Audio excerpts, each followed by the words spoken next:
Right, here's Dave with his new metal detector that arrived just this morning, and he's brought it around here because we wanted to do a bit of video as it's being unboxed. We thought we'd show you right from the start, the opening of the box, our first impressions and what you get in the box. This is the White's V3i. Ordered it on Monday, $16.95. Supposed to have come with a few extras, a leash digger and a cheap set of headphones and I think an apron or something. Hopefully they're inside the box. First thing I noticed is how small the box is. Not very big, is it, for a detector? But we'll start opening it up and see what's in there. Well, the good news is there is a detector in here. Lots of. I can't see any digger in that, in there. There is a. Oh, you do get headphones with it, even though they're not the. They're not the wireless ones. They're an extra $300. These are just White's headphones. Yeah. Is they a standard plug? Yes, standard stereo plug. Oh, that's good. So you can use virtually any headphones you want. Yeah, one thing about the Whites you can do with this detector, reading the test, is you can actually split the discrimination, so you can hear an iron tone in one ear and the other tone in the other ear. So you can actually split the sound. Is that a volume control? Because the unit's actually got its own volume control, hasn't it? The unit's got its own volume control, but it's also got a volume control on each ear. Oh, each ear as well. Okay. Yeah, it looks like the included freebie, a leash digger. You never have too many of these if you leave, because you always leave them behind somewhere. Hopefully it's not a dumbed up version, it's just a genuine leash. Yep, just a genuine leash digger.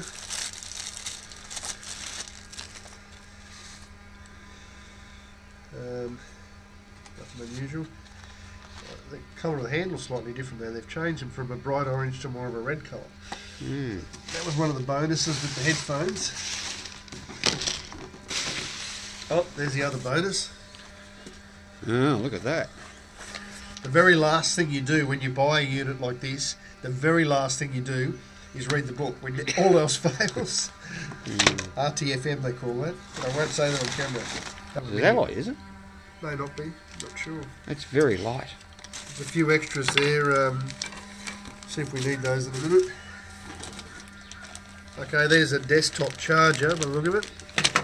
That's some rubber feet, a nut for the coil, and Velcro, and a couple of stick-on pads. I'm not sure where they go. We'll work it out as we go through. This is a transformer for the charger. It's US. It's a US transformer. One of these type ones. It comes with a whole heap of different adapters. Oh, you just simply fit the one that suits your country in it. Yep, that's alright. So simple as that. Yeah, nothing wrong with that. It's the bent. That's the top half of the shaft. These are definitely very light. It does say the coil is waterproof. Certainly looks it. You know, looking at that, that is structurally it looks a lot stronger and heavier. It actually feels quality compared to some of the other coils I've seen. Yeah, it does that feel. That looks alright. Feels heavy duty. This is all good there. I like to see these as close to the shaft as you can, because the further out you put them, you've got to have two bends. There, hopefully, we can just go up the shaft with one bend. This is the D2 search coil. I think it's the 10-inch. It's a standard one. Cable is thick and heavy duty. Yeah. Quite impressed with that. A standard 5-pin plug with a locking screw. Yeah. That's alright. That's an easy one to put in and out. Buy that from Jayco if you have to replace it. Yeah. This is a nickel metal hydride battery. This is the rechargeable one. This one is a battery holder. That's oh, that's the one you put your double A's in, is it? Yeah. Yeah. And it's come loaded with. Oh, they're already in there. With double A's, alkaline double A's. Yep. I don't know if they're rechargeable. I'll have to read the manual on that. But that one is rechargeable. This is the one that sits in that charger. Yeah, that sits in the charger.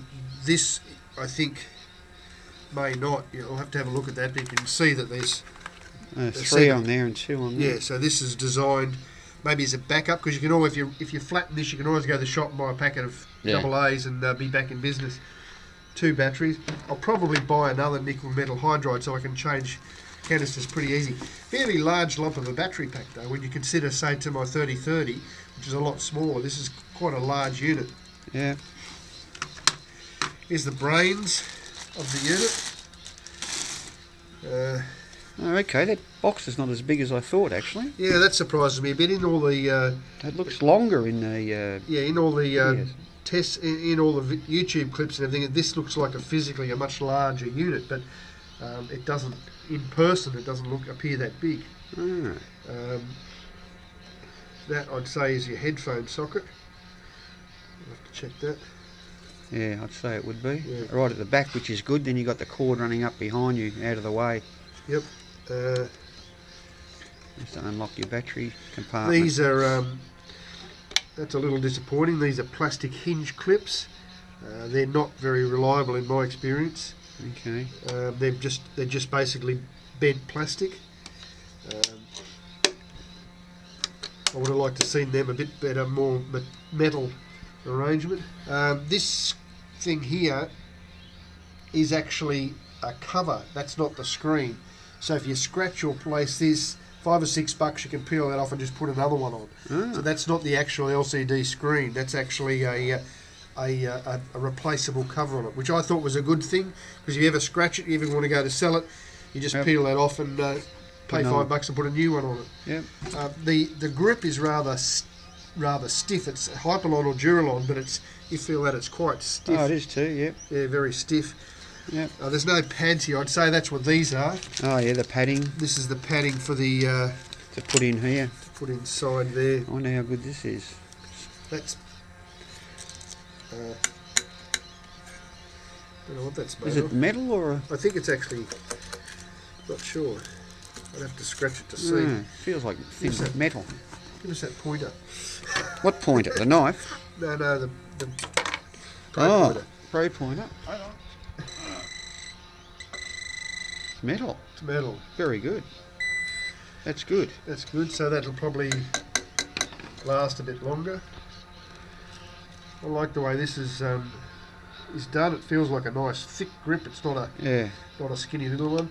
I worry about this thing because to me it feels like very flimsy, but it's a 3-position switch. You've got a momentary if you pull it, or you can push it, and that changes some of your screen. You can go to pinpoint mode, or you can go to a different display, your spectrum analyzer display, depending on where you have it.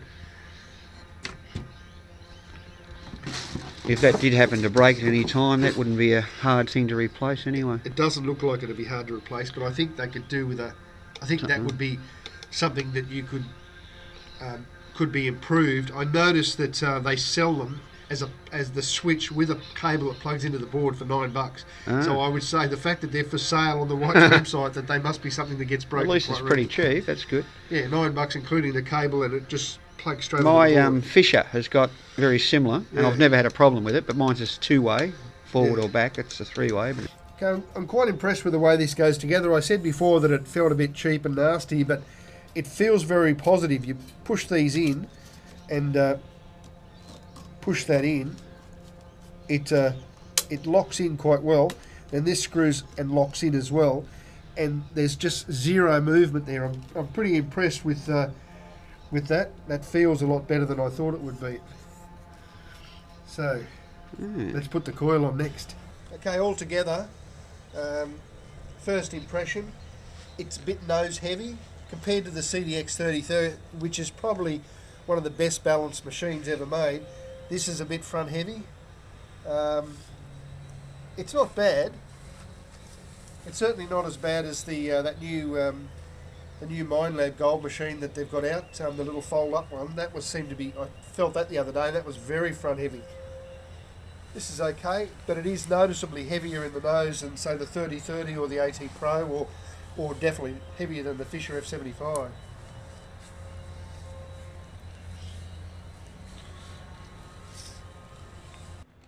I've got it sitting upside down. Dave's just put the little little feet on the bottom. When you rest it down on the ground, batteries in, or the battery pack. You reckon there's some charge in that? Find out in a minute. Now they say it only goes in one way.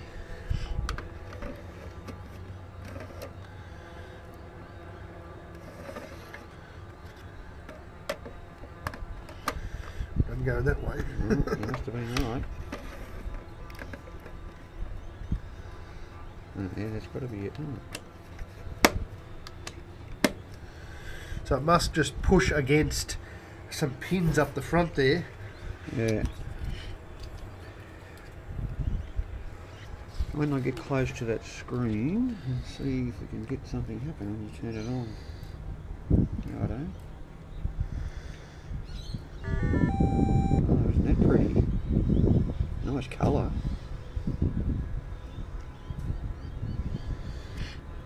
What do I do now?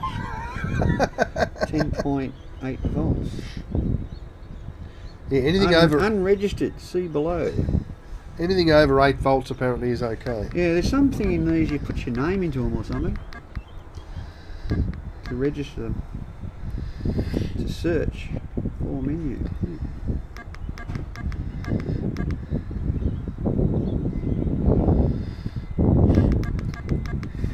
Interesting. It's about at this time we drag out this little book here and start reading it. Just pull the book out so I can see what it looks like. Oh yeah, I'll get it out.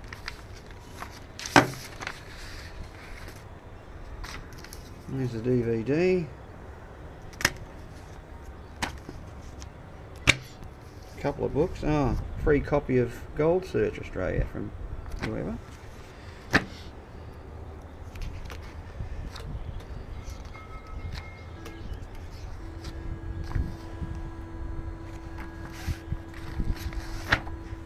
Assembly instructions. Did you read that?